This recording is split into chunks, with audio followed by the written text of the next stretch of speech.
Bonjour à toutes, bonjour à tous, bienvenue sur Entretien du jour. Le 17 juin dernier, l'ancien président ivoirien Laurent Gbagbo est revenu en Côte d'Ivoire après son acquittement par la Cour pénale internationale. Un retour favorisé par Alassane Ouattara, celui-là même qu'il a envoyé à la CPI répondre de crimes de guerre, crimes contre l'humanité, après les événements de 2010-2011. La pomme de discorde, vous la connaissez. Les résultats de la présidentielle de l'époque. Un retour favorisé par Alassane Ouattara, disais-je, au nom de la réconciliation. Depuis l'avion qui le conduisait au pays, Laurent Gbagbo accordait des interviews. Nous l'avons écouté à Abidjan et dernièrement à Mama, son village natal. Le moins qu'on puisse dire est que l'ancien président ne manque pas de revenir sur les événements d'il y a 10 ans. Ces propos augurent-ils de la réconciliation souhaitée en Côte d'Ivoire? À l'aune de ces propos, nous allons donc faire ce plateau et je reçois Emery Owolabi, il est juriste internationaliste. Monsieur Owolabi, bonjour. Bonjour. Merci d'avoir accepté notre invitation. Merci. Un retour annoncé de Gbagbo en Côte d'Ivoire, parler de réconciliation, pour vous, est-ce que c'était déjà un bon début? Bien sûr, il n'y avait pas d'autre alternative pour moi que de faire revenir Gbagbo en Côte d'Ivoire, que sinon de laisser perdurer la fracture politique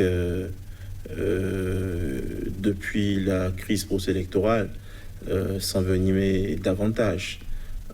Si l'on s'en tient juste au passage de force lors des dernières élections, où déjà on sent déjà des soubresauts de reprise, parfois de crise, parfois constitutionnelle.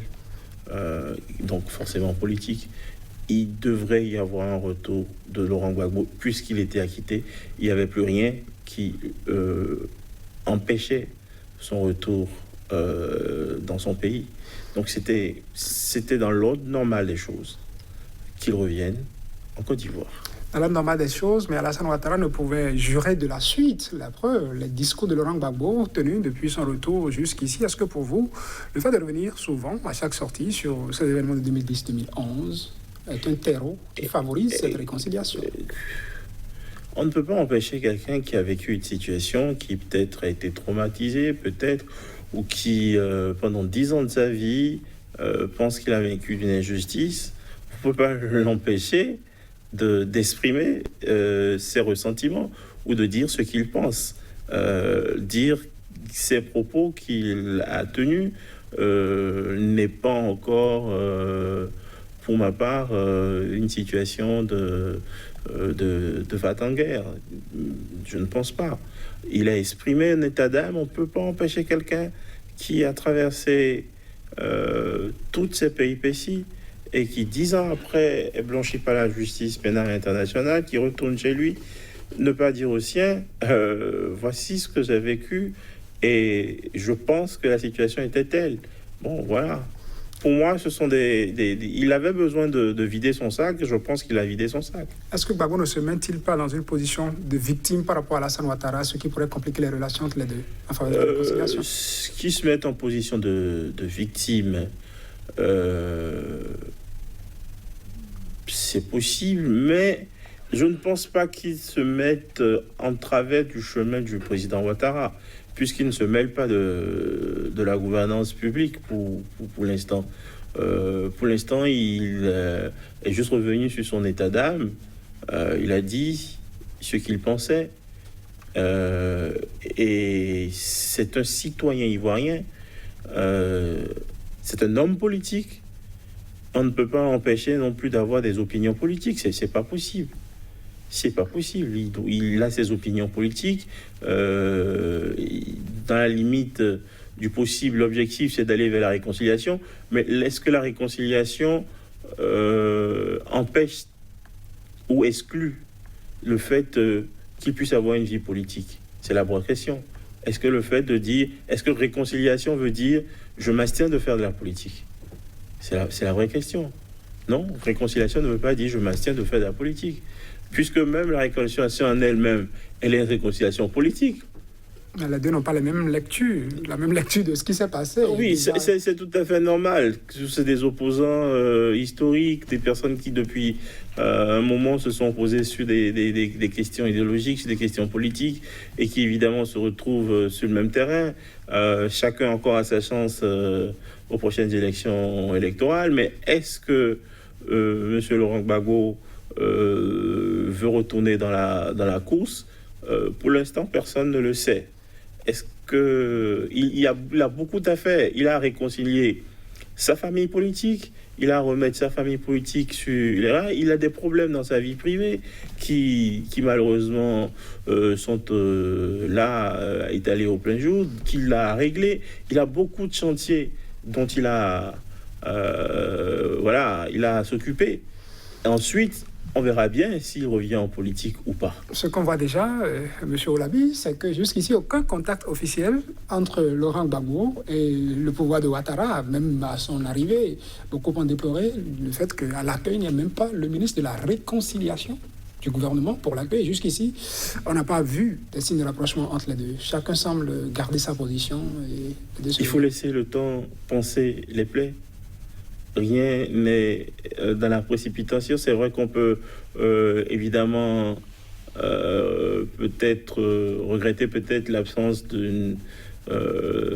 d'autorité du gouvernement, mais on a préféré laisser la famille accueillir son enfant et puis après on parlera.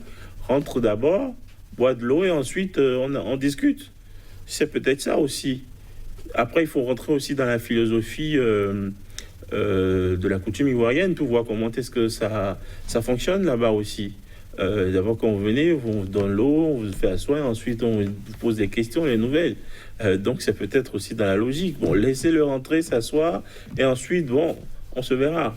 Est-ce que vous ne pensez pas que... Rien n'est tard pour le moment. On est jusque dans les premiers jours, après l'arrivée de Laurent Gbagbo. Il vient de faire un tour dans son village natal, on lui a fait faire des cérémonies traditionnelles pour le purifier, pour le remettre dans la communauté. Et maintenant qu'il est dans la communauté, il va pouvoir reprendre ses activités.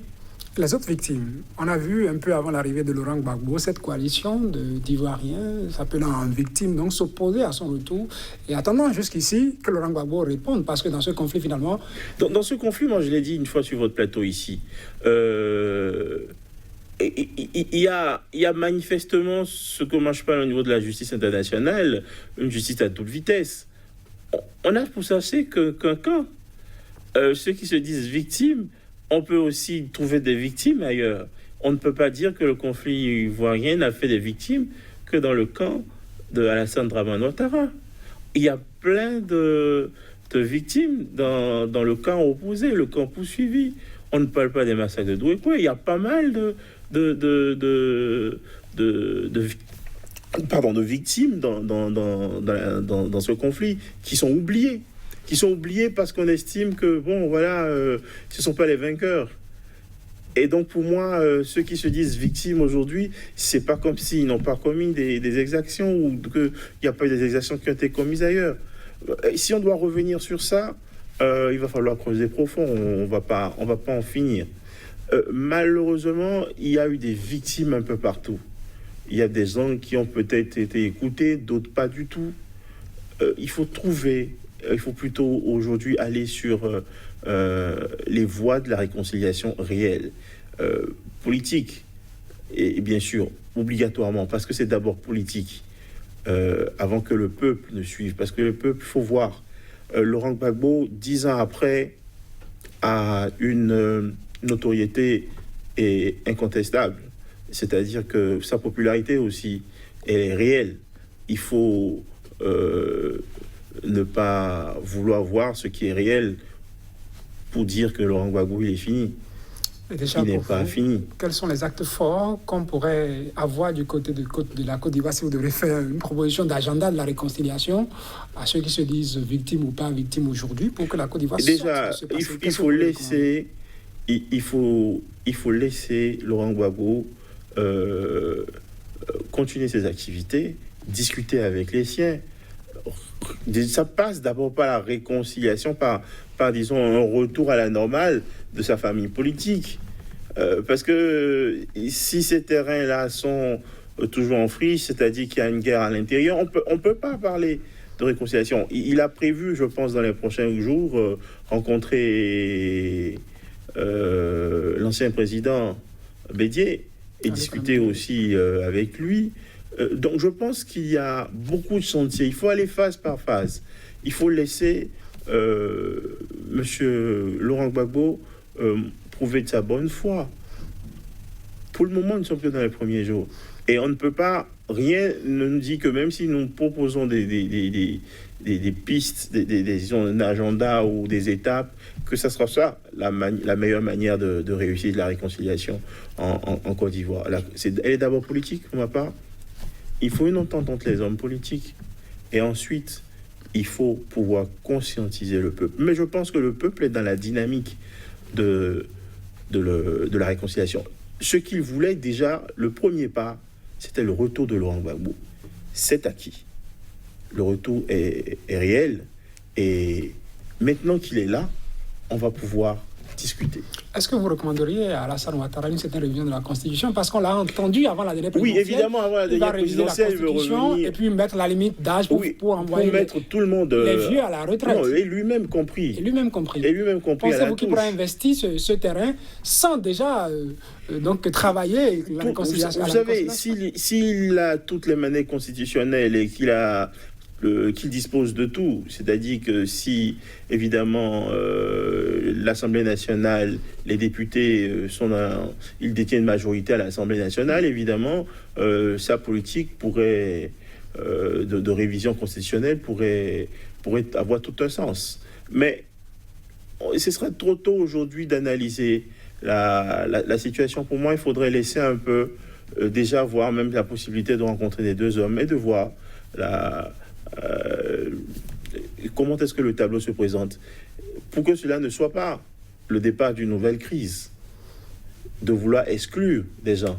Parce qu'on sait ce que la Côte d'Ivoire a connu. Exactement, donc faut pas que ça soit une porte ouverte à l'exclusion qui pourrait entraîner un nouveau conflit. Parce que Laurent Gbagbo, il ne faut pas oublier, sa popularité est réelle. Donc ses partisans sont là. Les braises de la violence ne sont pas totalement éteintes. Restent vives. Donc il faut éviter. Emery Olabi, vous êtes juriste internationaliste. Merci d'avoir répondu à nos questions à propos de ce sujet. Le chantier de la réconciliation en Côte d'Ivoire après le retour de Laurent Gbagbo, ces discours tenus ici et là. Merci. Merci à vous. Mesdames, Messieurs, c'est tout pour cet entretien. Merci de nous avoir suivis. Nos programmes se poursuivent sur Sika TV.